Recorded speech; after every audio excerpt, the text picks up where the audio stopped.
Normally, in the world of Westeros and A Song of Ice and Fire, Jon probably wouldn't be anything special to most people. The illegitimate son of a Stark, whose real mother is still up for debate, even in the books, as George has yet to finish them. But from the Game of Thrones show, we know that Jon is more than just a Stark bastard with a disputed heritage. He is the son of Rhaegar Targaryen, a man hailed as the last dragon, the son of the Mad King who killed Jon's uncle and grandfather, which helped kickstart the war. And his mother is Lyanna Stark, the would-be wife of Robert Baratheon and his father Ned's sister. But no one knows that, partly because Jon's origins are a very well kept secret. Most who know it either lied about it or died. Not to mention, Jon doesn't look like the long lost prince of an ancient house that has nearly gone extinct. With his mother's looks, he's easily able to pass off as a Stark, and that way his life isn't in constant danger. Which is honestly kind of debatable considering some of the stuff that Jon does go through in the show, but the point still stands. The seed is strong, at least when it came to one of his parents. But what if instead of favoring his mother Lyanna, Jon actually favored his father, Rhaegar, instead, taking on the features of a typical Valyrian, the white hair and purple eyes that are often associated with the Empire of Old Valyria. Though I suppose the purple eyes part could be a bit debatable since they aren't really shown in the show, which is where I tend to base my what-ifs, but we'll get to that. For now, though, if you guys like what I have to say, feel free to drop a like, subscribe to never miss a video, and now, let's get into it. So immediately, Jon having white hair and purple eyes sounds like an absolute death sentence for this character for one very big reason. Who has two thumbs and needs to find the breastplate stretcher? You heard the hand, the king's too fat for his armor. Go find the breastplate stretcher! Ow! The breastplate stretcher. How long before he figures it out? Robert Baratheon had such a massive hate for the Targaryens during and after the rebellion, for arguably good reasons. The Mad King murdered the father and brother of his best friend, and the son of that man, Rhaegar Targaryen, whom many hail as being such a noble man, stole the woman he was supposed to marry, Lyanna Stark, who he often makes out to be the love of his life.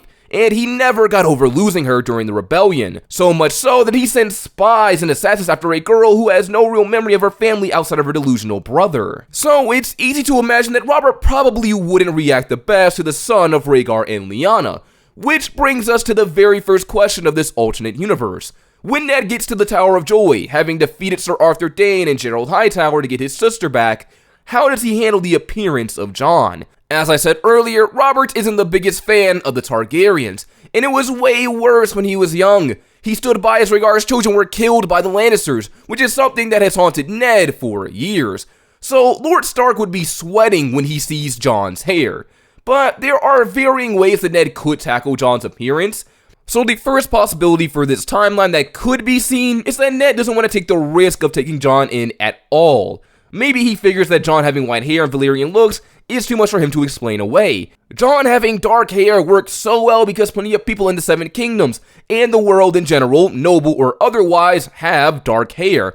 It's common, unlike white hair, which only a few families have, like the Targaryens and the Valyrians, who are still around during the time of Game of Thrones, by the way. Then there are other people, not necessarily in Westeros, but other parts of the world who have white hair without being related to any of those families. But how's he gonna spin the tale that he just happened to get a woman with white hair pregnant? Something I could see happening because of Jon's new look is that Ned just sends him away. More than that, he could possibly give him to his friend Howland Reed, who was the only other survivor of the Tower of Joy. It's likely that he knows the truth of Jon's parentage in canon because of this as well, and seems to have done a pretty good job keeping it a secret too. So I could see Ned in this instance believing that bringing Jon back to Winterfell to pass off as his bastard son would be too big of a risk, and letting Jon be raised in the neck by one of his friends might be better. But just so he isn't completely abandoning his nephew, he may make regular trips to see Howland and check up on Jon himself. This would drastically change Jon's character as he never grows up with the Starks in Winterfell, but with Meera and Jojen Reed, which is a very interesting combination down the line if they still get to meet Bran and go on that journey to find the Three-Eyed Raven, who is a relative of Jon and could probably teach him a few things about himself and who his real parents actually were. Another possibility is that Ned still takes Jon in as a bastard, but tries his hardest to cover up Jon's appearance. Maybe to stop people from asking so many questions, he constantly dyes Jon's hair black, which could work well enough assuming that he doesn't have those purple eyes that make him stand out. And this isn't too far-fetched to think about since we do see a Targaryen dye his hair in the books. In the book version of Game of Thrones and A Song of Ice and Fire, there is a character named Young Griff, who claims to be the son of Rhaegar Targaryen, Aegon Targaryen, who the Mountain supposedly killed during the rebellion.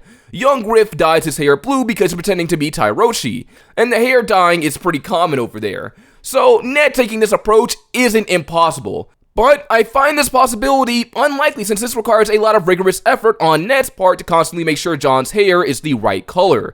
And it seems stupid to think that after years living in Winterfell, that no one would eventually notice this. I mean, what happens if Jon just happens to fall into a lake one day and the dye washes out in front of everyone? Ned would have some serious explaining to do and would be in worse trouble than before. Another possibility I could see, also stemming from Ned taking Jon home and trying to cover up his appearance, is that he just shaves Jon's head regularly instead of dyeing it. You can't wash out a shaved head, and once again, this is actually something that we've seen a Targaryen do to hide his appearance. In the tales of Dunk and Egg, which is also getting a TV show like House of the Dragon, Aegon Targaryen, also known as Egg and Aegon the Unlikely, the great-great-grandfather of Jon Snow, shaved his head as a kid so he could blend in better with the common people and not be recognized as a Targaryen prince during his travels. So, once again, this is a possibility, but is it plausible and viable in the long run? I think this just brings up the same issue as dyeing his hair. After living in Winterfell for years, will no one notice when his hair eventually starts growing back? Or if it is suspicious that Ned regularly has to drag Jon away to another room to keep his head shaved? There would be a lot of questions as this becomes a common occurrence over the years, and Ned looks more and more like he's hiding a big secret. Which brings me to my next and probably best solution for what Ned does after finding Lyanna and Jon. And that is, he takes Jon in and doesn't try to hide his appearance. Now, I hear you all asking, doesn't that just put a target on Jon's back? Well, no. What if I told you there might actually be a reasonable way to explain Jon's Valyrian looks without drawing the wrath of Robert Baratheon? In the books, more than the show, it is up for debate who Jon's mother really is. From the TV show, we know it's Lyanna, but in the books, there are more people outside of her. One idea that is tossed around in the books when it comes to Jon's mother is Ashara Dayne, the sister of Sir Arthur Dayne, the Sword of the Morning. There are rumors that Ned actually had a crush on Ashara Dayne, and they might have had a relationship before his brother died and he had to marry Catelyn. In the books, Ashara Dayne is dead, and there are varying reasons given as to why she died. She took her own life. Some people say that it's because Ned killed her brother. Some people say it's because she got involved with a Stark and it didn't end well. Some people say it's because she had a stillborn daughter and she couldn't deal with the grief. No one knows the whole truth. She's shrouded in mystery, but she provides a possible scapegoat for Ned and Jon. Remember how I said earlier that Targaryens aren't the only people with white hair and purple eyes? Well, in the books, some members of House Dayne are known to have white hair and purple eyes.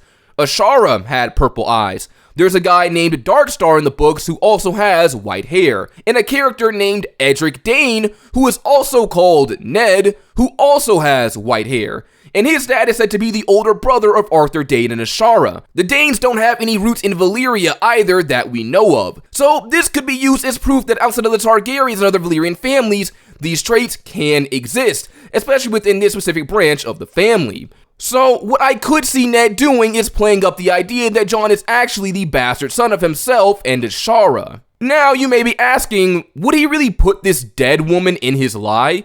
And the answer is yes, because he has, with another character. When Robert asks Ned who Jon's mom is, he says her name is Wylla. Alina? No, you told me once.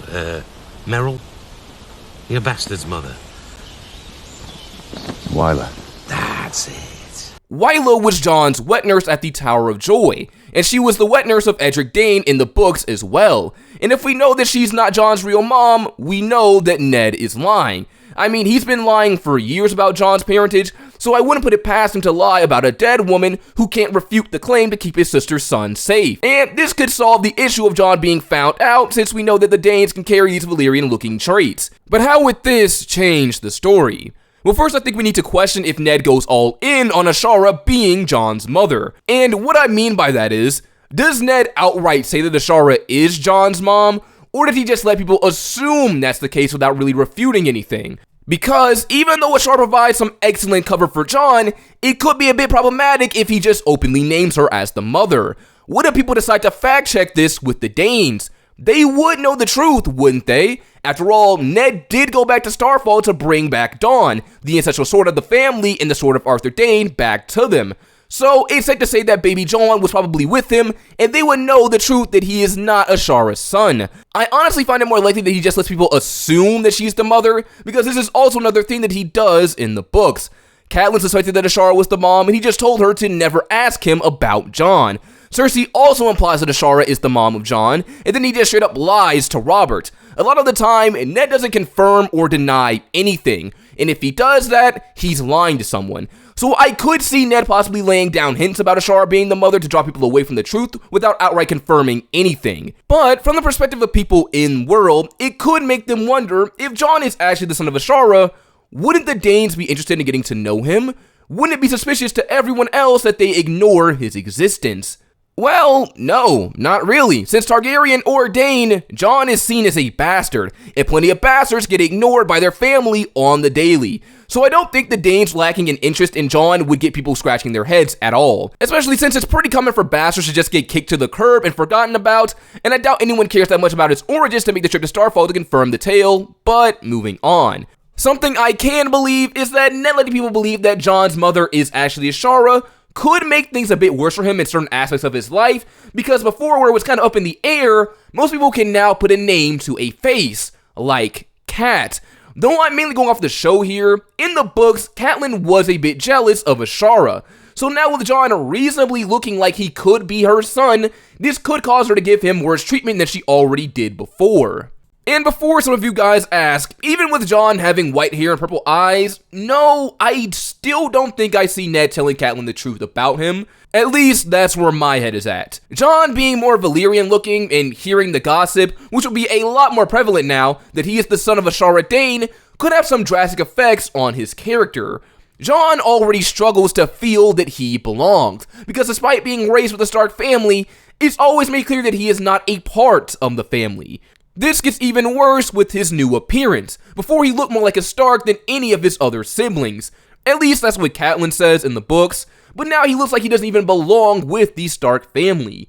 Jon has always had a point to prove, and he wants a place to belong. I can only imagine how growing up this different from the rest of them would affect him. Maybe even more so than the canon timeline, because what if Jon actually believes the tales about him being Ashara's son? He looks the part, but it would be pretty painful to know that his own mother's family wanted nothing to do with him if they never bothered to try and visit him or something like that. Little does he know, they aren't actually his family. But the belief that they are could really change Jon and his motivations. Ashara Dane was said to be a very beautiful woman, and if Jon is her son, this would make him the nephew of Sir Arthur Dane, the man often hailed as the greatest knight to ever live. In Jon's quest for recognition, I could easily see him trying to live up to the reputation of Arthur, having undoubtedly heard so many stories about him. Perhaps these aspirations to be like his uncle and get the acknowledgement from his mother's family pushes him to want to join the Kingsguard. Joining the Kingsguard is seen as a pretty high honor. Too bad it's been corrupted by politics and is less centered around warriors actually being able to defend the king and more so political picks. But Jon wouldn't recognize that straight away. He built up the Night's Watch as this glorious brotherhood in his mind before he saw it for himself in canon. And it would be the same thing here. Jon would fantasize about joining, maybe even leading it one day, and earning the respect of House Dane and the Starks. I also can't help but wonder how these rumors would affect other characters when it comes to Jon, like Jaime. When the king rides north, I think he'll still have that meeting with Jon outside where he kind of rags on him about wanting to join the Watch. This time it'll be about the Kingsguard. This could be a bit different if he actually believes that Jon is the nephew of Arthur Dane. Jaime always had a serious respect for Arthur, so maybe he'll change tactics when talking to Jon. Or maybe he'll be a bit worse and mock Jon for wanting to be another Sword of the Morning. And of course, there are layers to his insults, because on the one hand, he is trying to make a fool out of Jon in his dreams, but he's also trying to give Jon advice about taking lifelong oaths. Because Jaime used to be like Jon, where he held the Kingsguard in such a high regard until he got there and saw that it wasn't all that it was made out to be, and had to stand by while the Mad King committed atrocities. So he definitely is trying to warn Jon as well. But this wouldn't stop Jon. With his new aspirations in this timeline, I could see Jon wanting to go with Ned to King's Landing so he could try to join the Kingsguard. But I think Ned wouldn't want to take the risk of Jon being brought to Robert's court and would command him to stay at Winterfell, which would definitely hurt his feelings. But with Jon staying in Winterfell and most likely not joining the Night's Watch in this timeline, this may mean that when Ned dies in King's Landing, Jon sticks around to help Robb with the war effort. Perhaps he convinces Robb to make a Kingsguard of his own. a wolf guard, if you will, and Jon becomes its very first member. I imagine he will quickly make a name for himself as the White Wolf, which seems kinda obvious. He has the white hair, and the dire wolves are still around as well, so we literally have a white wolf too. Maybe if Jon is around outside of the battlefield, he could convince Robb not to marry Talisa and keep his oath to the Freys. Jon has a strong sense of honor, and with him being raised as Ned Stark's son and believing that Arthur Dayne, a knight among knights, is his uncle, could make those views even stronger. If Robb gets married to Rosalind, this would prevent him from spurring the Freys, and perhaps keep them as allies as the war moves forward. Maybe we don't get a red wedding in this timeline, though that could be a bit debatable depending on Catelyn letting Jaime go. If Jaime leaves, then the Karstarks will lash out and kill the Lannister squires. Robb will then have to kill Rickard Karstark and lose a portion of his army, in addition to his leverage since Jaime is gone. And Walder Frey is an opportunist, and he could see the loss of Jaime and a part of his army as a reason enough to betray Robb even if he is married to his daughter. A red wedding could be a bit of a problem for Jon since he never would have gone to the Wall and met Melisandre down the line, so he doesn't really have a way to get revived. So Jon might stay dead if the red wedding happens and he's around for it. But all in all, this is shaping up to be an interesting timeline, and I think I'm going to leave the video here. I hope you guys enjoyed it. Don't forget to like, comment, subscribe, and I will see you all next time.